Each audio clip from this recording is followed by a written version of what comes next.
Merci à tous pour être ici. Ça fait longtemps que je n'habite pas en France. Je suis revenue en septembre, donc mon accent est encore un peu comme ci, comme ça. Donc, si vous ne comprenez pas, vous me dites. Et aussi, je suis super habituée à parler en anglais de ce sujet-là, donc on va voir.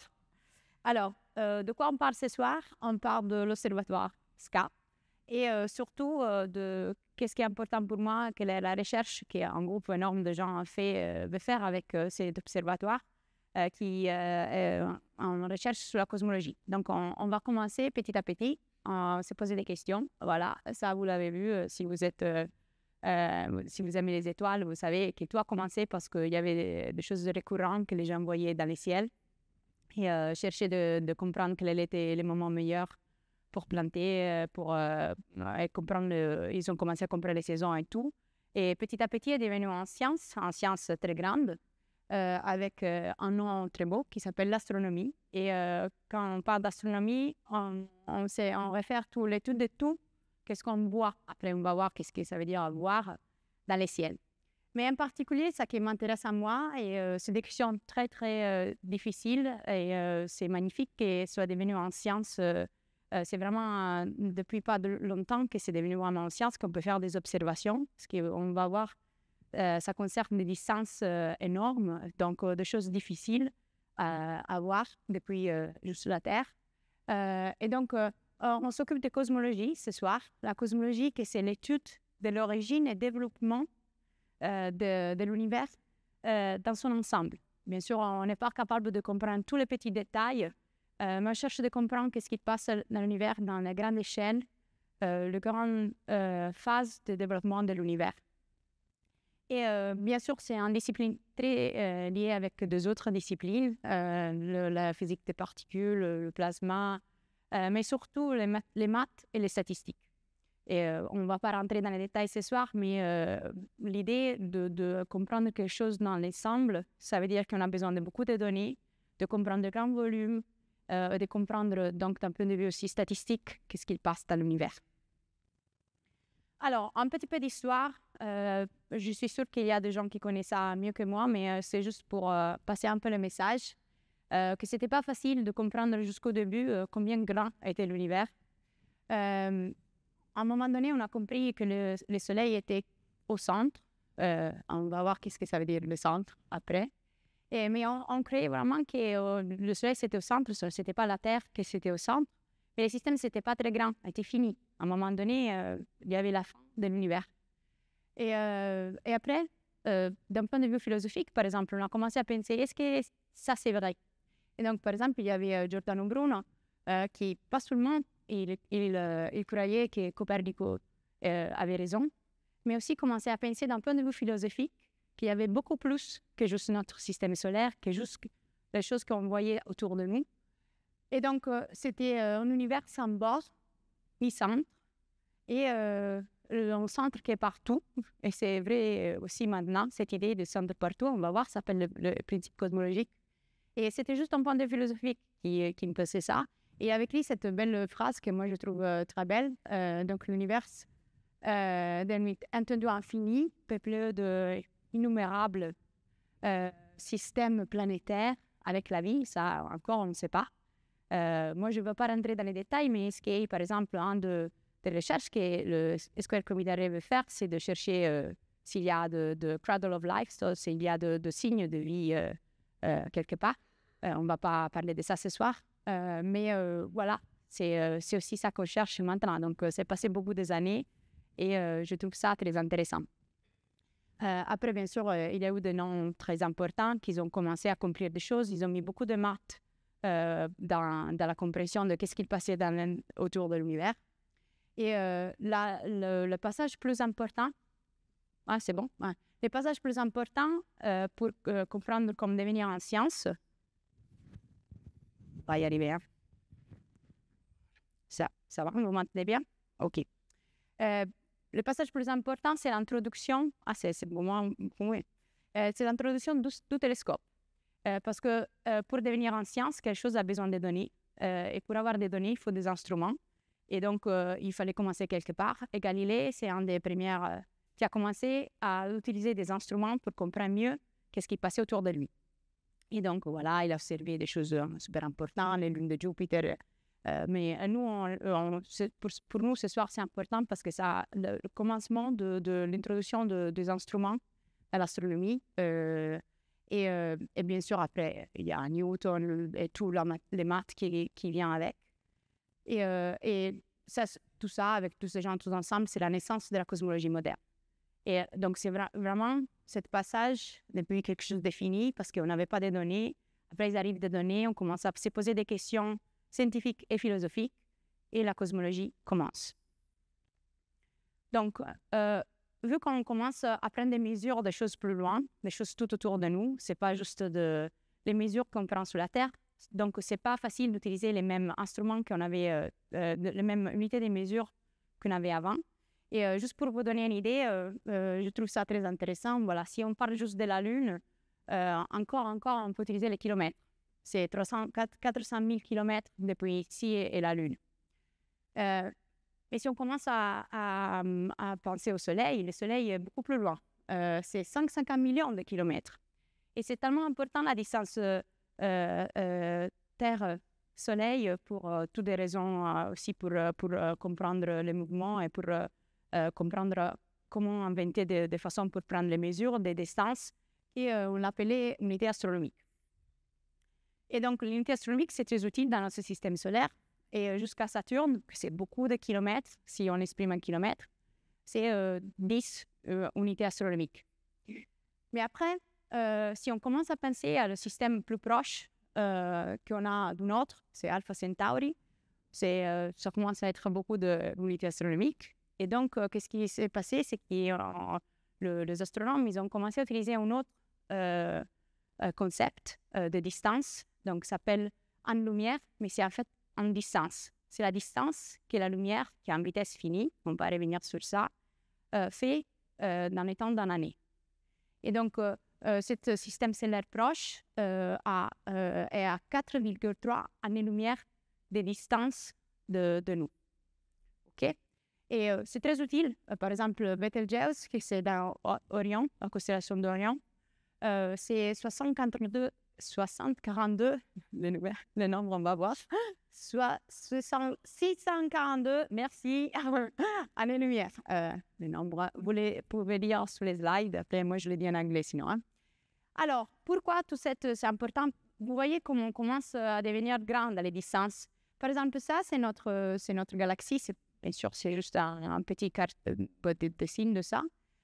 Nous, on est ici, où c'est écrit Sun's Location, où c'est notre soleil. Il y a un disque, un badge. Et vous voyez, juste pour dire combien sont grands ces choses. Ça, c'est juste notre galaxie. Pour aller d'un point à l'autre de notre galaxie, il faut beaucoup d'années-lumière. Et donc, ça, c'est juste notre galaxie. Et donc, qu'est-ce qu'on fait avec la... Qu'est-ce qui passe? Ah, OK. Qu'est-ce qu'on fait avec la cosmologie? C'est pas juste de regarder notre galaxie, c'est de regarder ailleurs, de regarder toutes les autres galaxies et de chercher de comprendre qu'est-ce qui passe, qu'est-ce qui est passé dans toute l'histoire de l'univers. Alors, la chose importante, et une des raisons pour lesquelles on peut faire ça en cosmologie, c'est cette idée que, vu que la lumière a une vitesse finie, et on a parlé de l'année-lumière comme une distance, ça veut dire que toutes les fois qu'on regarde un objet astronomique qui est loin, on ne regarde pas l'objet loin, mais on regarde quelque chose en photo de cet objet dans le passé. Et plus elle est loin, et plus on regarde ces choses dans le passé. Donc, pour faire des exemples, si vous avez, il y a aussi Sunshine, film de Nolan sur ça. Donc, le soleil, c'est 8 minutes dans le passé.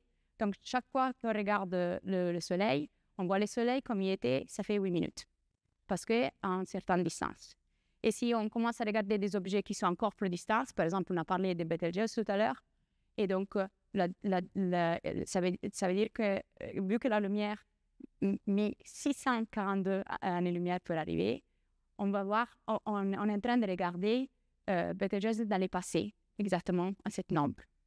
Et c'est vrai aussi pour Andromeda, que c'est la plus proche galaxie de chez nous. C'est en fait la première qu'on a compris que c'était une autre galaxie, et parce qu'on peut la voir même on pouvait la voir même avec des instruments, même avec l'œil.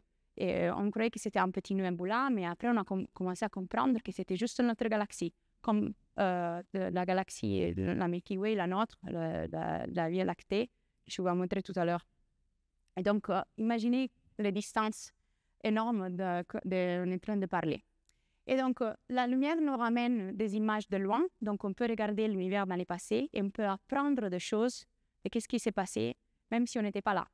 Juste parce que la lumière a mis du temps à arriver chez nous. Et donc, la chose dont on va parler ce soir, c'est des petites choses qu'on a reconstruites, parce que vu qu'on a dû attendre, on peut voir des choses dans le passé de l'univers et comprendre qu'est-ce qui est les grosses phases de changement de son histoire. Alors maintenant, bien sûr, on peut prendre des images super belles de galaxies autour de nous. Ça, c'est beaucoup de galaxies. Ça, c'est le JWST. C'est un des derniers instruments qui prend des données. Vous l'avez peut-être vu dans la presse. Donc ça, c'est une image qui de Hubble Telescope avait déjà fait, mais ça, c'est amélioré parce que les technologies sont améliorées. Donc, nous, avec la radio, on regarde pas vraiment de galaxies comme ça. On peut regarder des choses un peu différentes. Et c'est ça qu'on va discuter ce soir. Alors, pourquoi? Moi, j'utilise toujours le mot « voir ». Mais en fait, la lumière que nous, on voit, c'est juste un morceau du spectre de toute la lumière. Et donc, nous, on l'appelle visible parce que c'est quand on dit voir les galaxies, ces photos de tout à l'heure, c'est plus ou moins dans les fréquences qu'on voit même nous avec l'œil. Bien sûr, notre œil n'est pas capable de voir dans les détails des galaxies comme ça, mais les fréquences, c'est plus ou moins les mêmes. Par contre, les spectres de la lumière est aussi en ondes, comme vous savez, et le spectre de la lumière est beaucoup plus étalé que juste la lumière visible. Donc, la lumière visible, c'est là, en général, on met tout le temps de la couleur, on appelle visible. Mais après, on peut monter une fréquence, et ça veut dire descendre en longueur d'onde. Et donc, la longueur d'onde de cette lumière dans les gamma rays, c'est très, très, très petit, la longueur d'onde, et la fréquence très, très, très haute, parce que c'est un les réciproques de l'autre. Et ce qui nous intéresse, nous, ce soir, c'est qu'est-ce qui se passe à des fréquences qui sont plus hautes, et des longueurs d'onde qui sont plus longues de la lumière que normalement on voit avec les yeux, on voit avec les télescopes optiques. Il s'appelle, ici c'est du genre de terre, on commence à descendre, nous on regarde du gigahertz et surtout du mégahertz. Vous allez voir ce terme plusieurs fois ce soir, mais c'est des fréquences qui concernent une longueur d'onde très longue et plus bas, plus longue de celle qu'on voit avec les yeux, et en fréquence donc autour de mégahertz et de gigahertz. C'est ça de mots que vous allez voir dans mes slides. OK. Donc, la lumière, on peut la voir dans beaucoup de différentes fréquences, mais on ne peut pas la mesurer sur la Terre à toutes ces fréquences-là. Pourquoi? Parce qu'il y a l'atmosphère, et l'atmosphère nous empêche à certaines longueurs d'onde de la lumière de passer et d'arriver jusqu'à nous. Donc, plusieurs expériences, si vous voulez chercher de mesurer la lumière dans ce type de longueur d'onde ou de fréquence, par exemple, à l'ultraviolet X-ray gamma ray, donc on a dit à très haute fréquence, le rayon de la lumière dans cette range de fréquence, il ne passe pas, et donc on ne peut pas le mesurer sur Terre. On a de la chance, on peut voir l'optique, donc les visibles, et donc il y a beaucoup de télescopes qui regardent les galaxies de Terre. Il y a beaucoup de télescopes partout aussi en France, et c'est comme ça qu'on a commencé. On a commencé à regarder avec des yeux qui étaient un peu mieux que les nôtres. Mais ce qui nous intéresse à nous, c'est que même si cette partie entre l'optical et le radio, c'est l'infrared ne passe pas beaucoup, la partie radio qui nous intéresse, les ondes radio, on peut les mesurer depuis la Terre, et parce que ça passe l'atmosphère. Et ça, c'est super important. Comme ça, on peut construire... c'est beaucoup plus facile de construire quelque chose sur Terre que d'envoyer des satellites. Surtout, ça dépend de ce que vous voulez mesurer. Mais imaginez, nous, on a un square kilomètre array. Voilà, envoyer dans l'espace quelque chose de 1 kilomètre carré, ce sera pas très facile. Donc, c'est bien, on a la chance, on peut mesurer ce genre de choses sur Terre.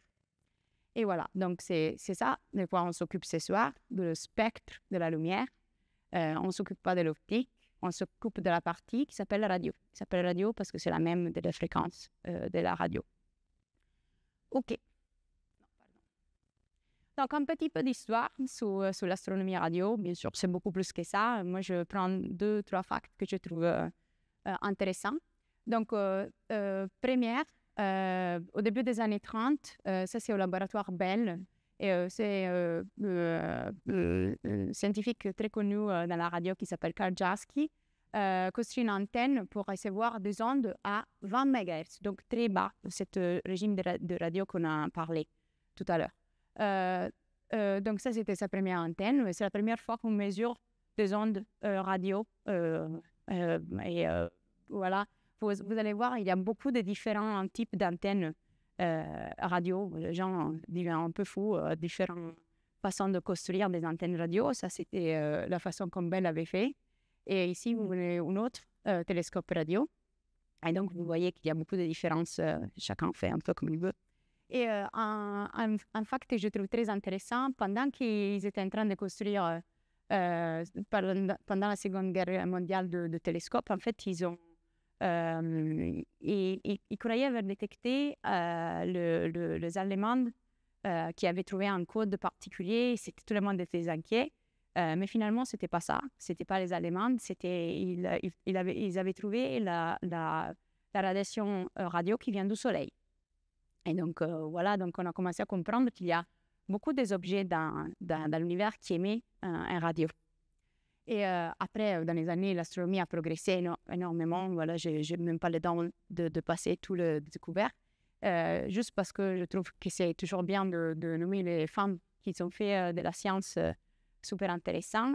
C'est une doctorante, autant à ce moment-là, elle était doctorante c'est Jocelyn Bell. Ils ont découvert une chose que je ne vais pas rentrer dans les détails ce soir, ça s'appelle les pulsars, mais c'est un des cas scientifiques du télescope de l'observatoire SCA. Et c'est super intéressant, on peut mesurer beaucoup de choses fins sur la general relativity avec les pulsars et tout. Maintenant, c'est vraiment un sujet de recherche très, très, très important. Et voilà. Maintenant, le télescope, il y a beaucoup, un peu partout. Et en général, et un peu d'un point de vue historique, il y avait beaucoup en Europe, bien sûr, où on fait beaucoup de radios. Il y a en Sardaigne, à Bologne, en France, en Allemagne, il y a un peu partout. Mais maintenant, surtout les derniers développements qu'on veut faire, on cherche d'aller dans des endroits un peu loin. Ici, c'est une bonne façon pour voir ce que ça veut dire loin. Vous voyez, ça c'est la carte du monde avec toute la lumière qu'on fait pendant la nuit. C'est pas la lumière qui nous dérange, mais c'est les téléphones, c'est beaucoup de tout l'électronique, en fait, fait des ondes radio. Et donc, on va être loin de cette onde radio qui pollue un peu notre mesure. Donc, en général, on cherche d'aller très loin, dans des endroits qui s'appellent RFI quiet. Donc, ça veut dire que cette interférence radio n'est pas là. Et voilà, donc cet endroit, ça peut être au milieu de la mer, dans des endroits des montagnes au Chili, au pôle sud même. Et voilà, comme en Chine, cette zone très noire ici.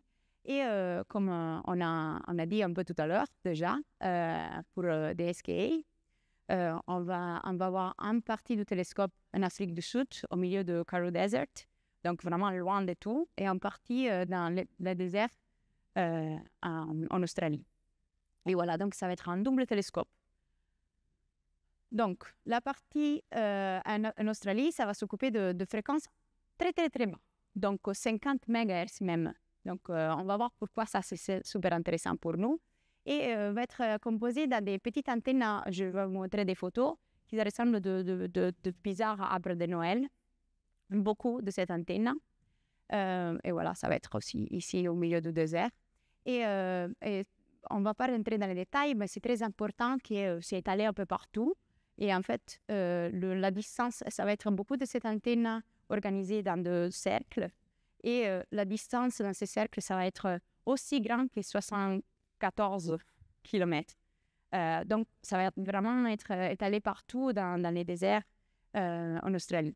En Afrique du Sud, ça va être un autre différent design. Ça va être des antennes un peu niche, comme on les voit plus classiquement quand on pense à des télescopes. Il va y avoir quelque chose comme 200 de cette dish qui vont parler entre eux. C'est comme ça que la radioastronomie peut avoir plus de pouvoir pour regarder ces ondes. On ne va pas rentrer dans les détails de l'interférométrie, mais plus de télescopes qui parlent entre eux, le mieux je peux regarder les ciels. Et ici, ça va être très, très étendu et il va y avoir des télescopes très, très loin qui sont loin 150 km. Donc, plus les télescopes sont loin, plus j'arrive à voir des choses petites dans les ciels. Et donc, ça, c'est très important parce qu'on peut voir, on peut avoir une résolution super haute. Donc, on peut aller chercher, comme on disait tout à l'heure, des objets comme les pulsars. On peut aller chercher des objets qui peuvent avoir des signes de radio faits par des civilisations, par exemple. Il y a beaucoup d'investissements sur ça. OK. Donc, juste pour dire, un peu de politique, les deux télescopes, le headquarters c'est en UK. Il y a beaucoup de pays. La France est vraiment maintenant dedans le corps des pays qui ont contribué à la construction de ces télescopes. Il y a aussi toutes de partner countries en Afrique en général. C'est aussi partie du développement pour la radioastronomie en Afrique en général. Donc, c'est bien que d'autres pays, pas juste l'Afrique du Sud, sont partie de ce projet. Super. Un peu des photos. Où on est? Ça, c'est des photos ça fait un mois maintenant qu'Anna Bonaldi, qui travaille pour SCAO, nous a montré un des derniers meetings qu'on a fait. Ça, c'est SCA Low. Donc, c'est la plus basse fréquence qu'on a dit que c'est en Australie. Et voilà. Donc, c'est pour ça que je vous disais tout à l'heure que ça ressemble de bizarre à arbre de Noël. Et tout le monde le pense. Et il y a aussi des gens qui font les signes. Donc, ça, c'est un des patchs où ils vont être organisés. On n'a pas encore décidé comment on va l'organiser dans cette cercle. C'est des détails techniques. Donc, c'est intéressant comme c'est un feedback avec la communauté pour chercher d'optimiser la façon dont on regarde les ciels pour ça. Et donc, ça, c'est vraiment des photos. C'est ça, on a mis déjà cette antenne-là et cette antenne-là. On prend des données déjà sur ça. Et voilà, vous voyez des gens qui construisent ça. Et bien sûr, il faut avoir toutes des choses autour. Donc, il y a des appartements pour les gens qui utilisent des télescopes. Voilà, ils font des trous. Ils ont montré des photos des trous. Moi, je vous montre ça aussi. Et voilà, c'est des choses qui passent. Ça, c'est pour SCAMID. Donc, ils ont commencé à organiser dans les cadres Roux Desert en Afrique du Sud la construction de tout ça. Il y a des gens qui travaillent là-bas, qui commencent à faire des mesures. Et moi, je trouve ça super intéressant. Vous voyez, on est en train de commencer à construire le dish. Ça, c'est par exemple un moment où, vous voyez, ils sont très grands. C'est 15 mètres de diamètre qui est monté, en train d'être monté. Voilà, il y a des petits gens tout autour. Et donc, voilà, on est en train de construire tout ça. Donc, ça va être bientôt. Et ça, c'est l'idée, comme on va être à la fin. Ici, imaginez qu'il y a deux continents différents, mais ça, c'est donc encore l'Afrique du Sud et l'Australie. Et à la fin, ça va ressembler à quelque chose comme ça. Et il y a une petite voiture pour se rappeler combien grand sont ce type de télescope. Alors, ce télescope-là, c'est SCA. Ce télescope ici, en fait, c'est Meerkat. Et ce n'est pas juste dessiné ici, c'est déjà là. Et c'était en photo dans ma première slide. C'est un télescope, c'est un précurseur, ça veut dire quelque chose qui arrive avant SKA. On a déjà 64 de cette dish et on prend des données déjà sur ça. On commence à faire la science, on commence à avoir des résultats. Ce soir, je ne vais pas montrer des résultats, mais je vous montre qu'est-ce qu'on veut faire Et qu'est-ce qu'on peut faire? On espère qu'on aura tout le SKI complet. Et voilà. Alors, juste de quoi ça ressemble cette ciel quand on le regarde dans la radio? Alors, la première chose qu'il faut savoir, c'est que notre galaxie, comme on a vu tout à l'heure, on est dans un côté de notre galaxie, est très, très brillante en radio. Donc, on la voit très, très, très bien. Et voilà, des fois, il faut même l'éviter parce qu'elle est vraiment très, très bien brillante devant nous. Et donc, elle est brillante parce qu'il y a une radiation qui s'appelle du synchrotron qui est émise exactement dans les ondes radio. Donc, on voit beaucoup de synchrotrons émis par notre galaxie. Mais pas juste notre galaxie émise dans les synchrotrons. On n'a pas besoin de détails, mais ça aussi, c'est déjà des choses qui ont été mesurées par un MeerKAT. Et ça, chaque de ces points-là, plus ou moins, c'est des galaxies et des galaxies vues dans les radios. Donc, ils n'ont pas, quand on regarde dans les radios, on ne voit pas la même chose quand on regarde dans l'optique. Donc, on ne voit pas les galaxies comme vous l'avez sûrement déjà vu dans des images. Mais par exemple, on peut voir de jets de synchrotrons et donc de choses comme ça. Et on les voit vraiment beaucoup parce que MeerKAT, c'est déjà un télescope super puissant. Et imaginez qu'est-ce qu'on peut voir une fois qu'on aura tout de SKA qui prendra des données. La chose qui est importante pour nous, par contre, c'est que c'est vraiment riche cette ciel radio. Et il y a une chose qu'on peut voir très très bien, et c'est l'hydrogène. Et en particulier l'hydrogène neutre. Donc l'hydrogène, c'est l'élément plus simple et plus abondant qu'on a dans l'univers. C'est juste un proton et un électron. OK? Neutre, ça veut dire quand le proton et l'électron, tous les deux sont là. Et on peut voir, par exemple, si on regarde dans l'univers proche en galaxie et on la regarde parce qu'on voit son hydrogène, on peut comprendre beaucoup de choses. Et ça, par exemple, c'est à la même échelle. Si on la regarde avec un télescope optique, on voit les étoiles de cette galaxie. Et si on la regarde en regardant cet hydrogène neutre, on voit une échelle beaucoup plus grande et cet hydrogène est beaucoup plus étalé que juste la partie stellaire de la galaxie. Et donc, on peut comprendre des choses comme cet hydrogène bouge dans cette galaxie. C'est une échelle beaucoup plus grande, cette courbe de rotation, et on peut comprendre des choses sur la matière et la gravité. Et vous voyez, c'est vraiment très grand rayon. Et donc, c'est l'hydrogène neutre vu avec un ray particulier. Donc, juste pour vous montrer, rappelez-vous, donc les atomes, particulièrement l'hydrogène, qui est le plus simple, on a dit un proton, un électron, mais cet électron peut être dans des niveaux d'énergie différents. Et donc, selon la transition qui fait cet électron, il y a des photons à une certaine énergie qui sont émis. Et donc, il y a beaucoup de lignes dans l'hydrogène et beaucoup de choses qu'on voit dans l'univers. On les voit parce qu'on va rechercher le photon qui vient de cette transition entre deux niveaux d'énergie. Mais en particulier, nous, on est intéressé à un niveau en particulier qui s'appelle la raye à 21 cm. Il s'appelle comme ça parce que c'est 21 cm, c'est la longueur d'onde qui correspond à l'énergie que les photons émis quand l'électron fait la transition de ce niveau à le plus bas, émet, et on peut regarder ces photons. Donc, on ne cherche pas juste des photons, n'importe lesquels de l'hydrogène neutre, on cherche des photons qui viennent de la transition d'un petit électron de l'hydrogène neutre qui change de niveau et nous donne un photon qui correspond à 21 cm en longueur d'onde. Okay? Ça, c'est la chose plus importante. Le take-home message de ce soir.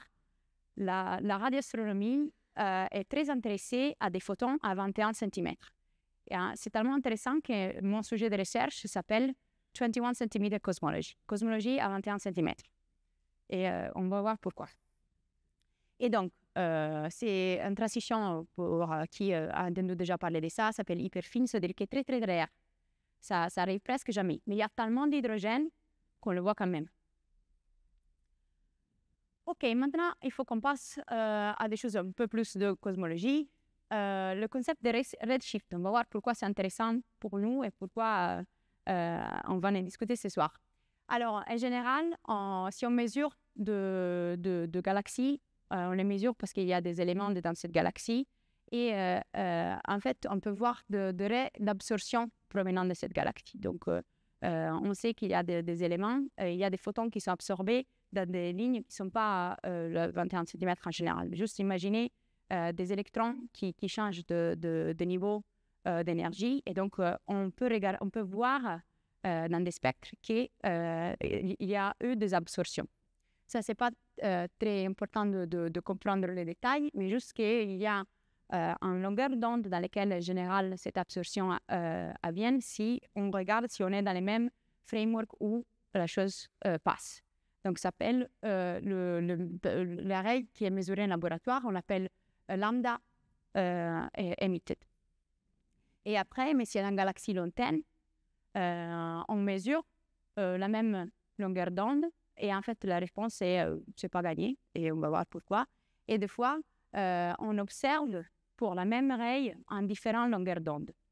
Ça, c'est le concept du redshift. Et en fait, c'est défini comme la différence entre ce qu'on observe pour une galaxie lointaine et qu'est-ce qu'on s'attendait pour la même ligne de transition si on pouvait faire l'expérience laboratoire. On connaît cette lambda émission parce qu'on peut mesurer des choses en laboratoire, donc on sait. Et donc, on peut mesurer la différence entre qu'est-ce qu'on pensait mesurer et qu'est-ce qu'on mesure vraiment. Si cet nombre est positif, ça s'appelle le redshift, donc décalage vers le rouge, parce que ça veut dire que ce que je mesure, c'est une longueur d'onde plus large de ce qui est émis, et sinon, vers le bleu, le contraire. Il y a certaines galaxies proches où on peut voir des blue shift, mais c'est pas très commun. Et en général, c'est le redshift qu'on voit. Et c'est pour ça que vous avez juste entendu parler de redshift et pas vraiment de blue shift. Et le redshift, c'est super important pour la cosmologie. Pourquoi? Parce que si on retourne un peu d'histoire, dans les 1929, c'est un scientifique super connu qui s'appelle Edwin Hubble, a mesuré la vitesse de récession de certaines galaxies, donc autres que la nôtre. C'était la première fois première année qu'on commençait à comprendre qu'on mesurait des autres galaxies. Ce n'était pas juste des étoiles dans notre galaxie, c'était vraiment des autres galaxies. Et en fait, ces galaxies ont une certaine vitesse, et cette vitesse est plus grande si elles sont plus distantes, si on plus de distance de nous.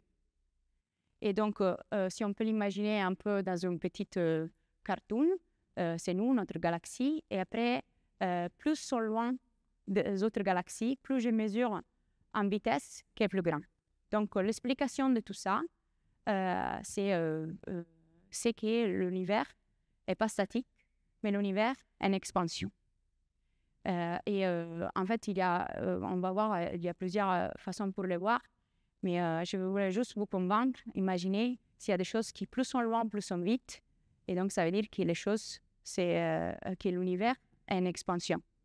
Et ça, c'est très intéressant, tout le monde était d'accord. Même si c'était beaucoup de galaxies, tout le monde était convaincu que, pas tout le monde, mais presque tout le monde était convaincu que l'univers était en expansion.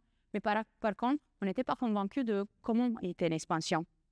Et donc, il y a eu pour plusieurs années un débat très, très dur. Ils se moquaient un peu d'entre eux, ils se faisaient un peu de dissing pour ceux qui connaissent le terme pour les REC maintenant.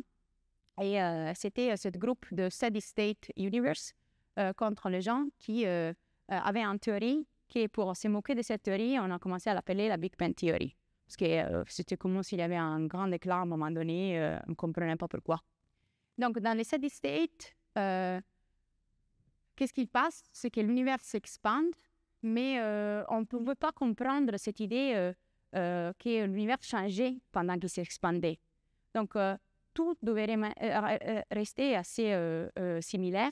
Et donc, ce qui passe dans leur idée de cosmologie, c'est que la densité des matières reste inchangée parce qu'il y a une création continue de matière. Et donc, s'il y a cet univers qui s'expand et la matière qui arrive tout le temps, et donc ça reste très, très similaire à tout moment. OK. Par contre, la théorie du Big Bang avait une chose très, très différente, c'est que il y avait une dilution de la matière. Donc, il y avait eu un moment au début, et après, la chose s'éloigne un de l'autre. Et cette théorie, voilà, vous savez que c'est la plus connue. Et pourquoi? Parce qu'à un moment donné, beaucoup des années après, il y a eu des données. Un peu par hasard, ces deux personnes-là, qui sont Arno Penzias et Robert Wilson, ont trouvé dans leur antenne à radio, ça c'est une autre façon pour faire des antennes à radio, ils voulaient communiquer avec des satellites, et ils ont trouvé un bruit mystérieux. C'était un bruit très très fort, c'était 100 fois plus fort que le bruit qui s'attendait du télescope lui-même, et il était partout dans les ciels, jour et nuit, ils ne comprenaient pas. Et donc il y a une histoire fameuse, ils se sont mis à nettoyer leur antenne, ils croyaient que c'était des oiseaux qui avaient fait des choses dans l'antenne, mais en fait non, c'était là. Et en fait, c'était quelque chose que les théoriciens du Big Bang avaient déjà pensé. Et Penzias et Wilson ont gagné le Nobel Prize pour ça, mais surtout maintenant, il n'y a que la théorie du Big Bang. Et il y a cette note où il y a Gamm qui se moque de Hoyle parce que sa théorie, ça ne marchait pas du tout. Ça passait des choses comme ça aussi dans les grands scientifiques. Et ces bruits ont permis vraiment de mesurer, on va voir dans une seconde, un fond diffus cosmologique qui était en prédiction de la théorie du Big Bang et qui ne peut pas être expliqué par l'autre théorie. Donc ça, c'est un vrai exemple de théorie scientifique où il y a deux théories, on prend des données et ces données peuvent être expliquées par une théorie et par l'autre, donc l'autre théorie ne marche plus. Et donc maintenant, vous avez entendu parler de la théorie du Big Bang. Je me dépêche. Donc, qu'est-ce que c'est cette Big Bang avec l'expansion de l'univers? Donc ça, c'est une analogie qu'on fait souvent. Imaginez un ballon qui s'étale, qui se gonfle, et donc la distance entre les choses devient plus large, mais surtout pour nous, super intéressant, s'il y a un photon avec une certaine longueur d'onde, l'expansion de l'univers tire aussi cette photon et il lui change la fréquence, la longueur d'onde. OK? Super. Quelques clarifications. Alors, pourquoi notre corps ne se dilate pas? Parce que l'expansion de l'univers est pas là quand il y a les forces électromagnétiques. Donc, sur notre échelle, il n'y a que les forces électromagnétiques qui comptent. Sous l'échelle du système planétaire, du Soleil, de galaxies et même des amas de galaxies, on ne voit pas directement l'expansion. Pourquoi? Parce que ça, c'est la gravité qui est super forte. Donc, c'est à une échelle beaucoup plus grande qu'on voit l'expansion. Donc, vous devez l'imaginer de l'espace entre les galaxies. Pas quelque chose qui passe au niveau très, très, très local. Super. Alors, une chose que moi je trouve très très bien de cette bruit qui Penzias et Wilson ont mesuré, c'est que voilà, c'est cette fond de photons qu'on a compris qui vient du Big Bang. Et il est maintenant, il est très froid, mais il est vraiment à 3 Kelvin, ça veut dire en moins 270 degrés Celsius, donc très froid. Il était plus chaud avant, mais imaginez qu'avec l'expansion, la chose devient plus froide. Ça se rafraîchit. Il y a plus d'espace et donc les choses se rafraîchissent. Donc maintenant, il est très froid, mais quand il était émis, il était très chaud. Et maintenant, on peut le mesurer dans les centimètres, de l'ordre de centimètres, donc proche de la radio en fait. Et c'est un pourcentage dans les vieux téléviseurs. On voyait ça quand il n'y avait pas de signal. Et voilà, en partie de cette neige, je ne sais pas si on appelle neige en français aussi, moi je l'ai traduit neige, c'est le CMB, cette fond qui a été mesuré par Penzias et Wilson. Maintenant, on sait les mesurer beaucoup mieux. Et ça, c'est une mesure mise à jour. Et c'est un fond, mais à des petites variations. En fait, en partie sous 5000. Et ça, c'est une façon de voir cette petite variation. Ça, c'est une carte, c'est une projection, c'est comme la carte du monde. C'est une projection d'une sphère. Et ça, c'est des petites variations. Et ça aussi, c'est un Nobel Prize dans la physique. Et voilà, si vous googlez l'évolution de l'univers, vous allez trouver des figures comme celle-là, plus ou moins, variation de ça. Et une chose que je voulais vous dire ce soir, c'est quand vous voyez une figure comme celle-là, et il y a une petite carte ici pour commencer. Ça, c'est exactement cette carte-là. C'est la carte de la radiation cosmique du fond. Et c'est une chose qui est passée quand l'univers était très, très jeune. Et après, on a toute une théorie de qu'est-ce qui s'est passé après. En fait, on pense que quand cette bande des photons a été déclenchée, c'est parce que les protons et les électrons de l'hydrogène ils se sont recombinés. Et donc, l'hydrogène est devenu neutre. Et donc, il y a une phase, juste après cette émission de cette fond cosmique, où l'univers est complètement neutre, complètement noir. Et ça s'appelle le Dark Ages, la partie où vraiment rien ne se passe. Après, les premières étoiles commencent à briller, et donc il y a beaucoup de choses qui passent, et toute l'évolution, quand on commence à comprendre de ce qui se passe dans l'univers, dans l'évolution des galaxies, et l'évolution de toutes les structures. Alors, ça, on l'a dit, maintenant on connaît, c'est le Big Bang, mais qu'est-ce qu'il y a tout autre? Alors, une chose qu'on a mesurée aussi, utilisant ça, c'est le contenu de l'univers. Et une chose très, très bizarre de la cosmologie, c'est qu'on dit, voilà, on a toute une théorie cosmologique, mais en fait, il y a beaucoup de choses inconnues. Et dans les contenus de l'univers, qu'on peut mesurer un peu avec cette carte que je vous ai montrée, mais aussi avec d'autres expériences, on a compris que la matière, comme on la connaît, c'est que les 5% de tout.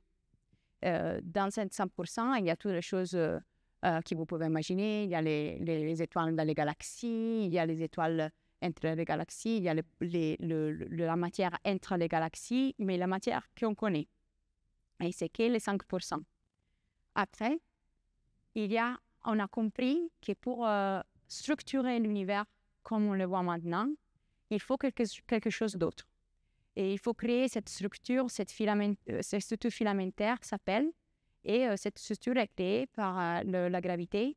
Et il y a la matière qu'on ne voit pas, une matière qui s'appelle noire, qu'on ne voit pas, mais qu'on sait qu'elle interagisse d'un point de vue gravitationnel et construit tout ce filament dans l'univers.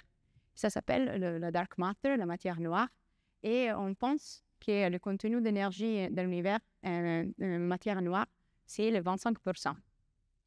Et voilà, donc encore, j'ai toute une partie ici qu'on ne sait pas qu'est-ce que c'est.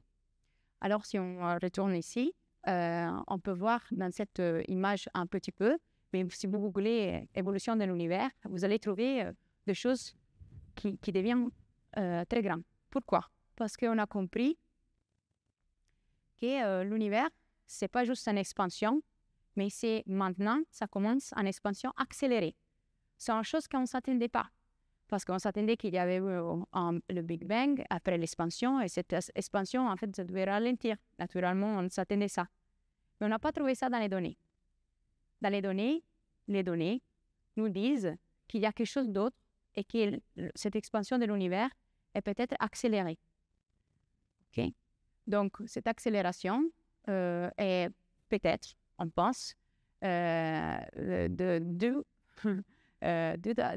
énergie qui s'appelle sombre, noire, qui est une énorme partie du contenu énergie de l'univers. Et voilà, donc il y a encore beaucoup d'inconnus. Et donc on sait maintenant que cette partie-là, c'est dominé par cette énergie noire, l'énergie sombre.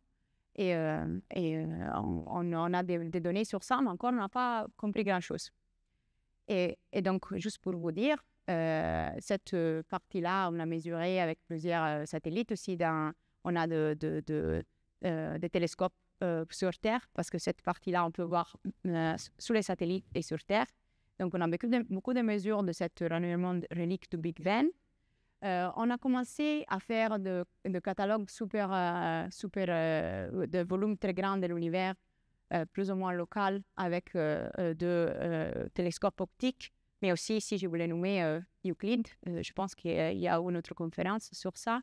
Et Euclide aussi, c'est un satellite qui va voir dans l'optique cette galaxie et chercher de comprendre quelque chose pour l'énergie noire.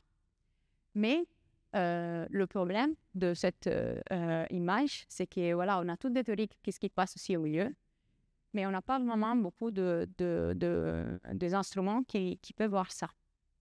Et voilà, on ne sait pas vraiment qu'est-ce qui s'est passé à les Dark Ages. ici à l'aube cosmique, quand les premières étoiles ont commencé à faire des choses, tout le développement des galaxies dans toutes ces grandes parties de l'histoire de l'univers. Presque fini. Et donc, je veux juste vous dire qu'en fait, l'élément qu'on trouve partout, parce que c'est le plus facile, le plus élémentaire, et qui était déjà là quand tout ça passait, c'est l'hydrogène neutre. Donc, à partir de la création de l'hydrogène neutre, quand le fond diffus cosmologique est parti, donc très tôt dans l'histoire de l'univers, il y a eu de l'hydrogène neutre partout. Et donc, on peut voir la raie à 21 cm de cet hydrogène neutre. Et pourquoi on peut voir tout ça? Donc, on veut voir l'aube cosmique, toute la partie, si je ne rentre pas dans les détails, mais on pense que il y a eu beaucoup de destruction aussi de cet hydrogène neutre, mais il y a tout le temps resté au moins un petit peu d'hydrogène neutre. Et le trick, le truc comme message de ce soir, c'est que vu qu'il y a l'expansion de l'univers, et vu que je sais que l'hydrogène neutre produit cette photon à 21 cm, si je regarde l'univers à différents moments d'évolution de son histoire, l'expansion de l'univers va avoir tiré ma 21 cm de différentes façons. Et toutes ces photons sont dans la bande radio. Et je peux voir différents moments de l'univers parce que l'hydrogène neutre a émis de photons à 21 cm et l'expansion l'a tiré plus ou moins. Et donc ici, juste, je vous donne, ça c'est juste de maths, c'est vraiment, pardon, non, c'est des maths très faciles, mais voilà, c'est juste pour vous dire qu'on peut arriver jusqu'à l'aube cosmique, on peut regarder toute l'époque de la réalisation et l'univers proche, si on regarde l'hydrogène neutre à des fréquences dans les mégahertz. Et donc, tout ça, on peut le voir avec le SKA Observatory, l'observatoire SKA. Donc, l'observatoire SKA nous va permettre de regarder l'histoire de l'univers, pas juste à un moment précis, pas juste dans l'univers très très proche, mais dans toute l'histoire où il y a de l'hydrogène qui fait quelque chose. Donc, plus ou moins toute l'histoire de l'univers. Et ça, c'est la puissance de ce télescope. Et donc, juste pour rappeler, on avait dit SKAMID, SKALO. Et donc, avec SKAMID, les fréquences que SKAMID va couvrir, on peut regarder toute la partie où l'énergie noire est importante. Donc, on peut regarder l'hydrogène et comprendre des choses avec de l'énergie noire. Et avec SKALO, on peut aller regarder toute l'époque de la réalisation et l'aube cosmique. On peut regarder tout ça. Et donc, on peut répondre à des questions comme quand et comment les premières étoiles, les galaxies se sont formées, ont commencé à se former. On peut répondre à des questions comme peut-être, on espère, quelle est donc la nature de cette matière noire, parce qu'on la voit, mais on n'a pas très bien compris qu'est-ce que c'est, et l'énergie noire. Et finalement, en général, est-ce que le modèle cosmologique est valide? Donc voilà pourquoi la cosmologie à 21 cm est très intéressante, parce qu'on peut se poser toutes ces questions pour toute l'histoire de l'univers. Et donc voilà, bientôt, on va avoir des données. Et donc, restez à l'écoute. Et j'espère de vous donner des nouvelles sur l'énergie noire et la matière noire. Merci.